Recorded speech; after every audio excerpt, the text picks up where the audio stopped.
Ne pişirpettin Beşir? Ben palavra sepeti. Ustaş bet kim? Ha? Ustaş bet. Usta bana böyle usta. Sen şahit mi? Düğüm şahit. Ha şahit. O da şahit men. Ha.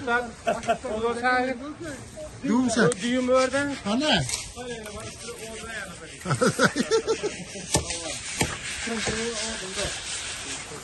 Lim bana böyle.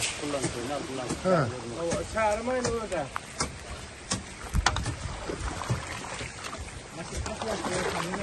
Asıl esmi kalın bana. Kim yiyecek değil mi?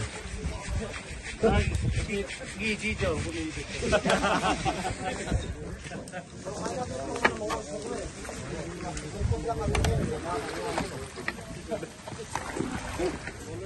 Hadi bakalım. Doğru, ne yapıyorsun bu lan? Bu şahit kaysayı. Diyeyim.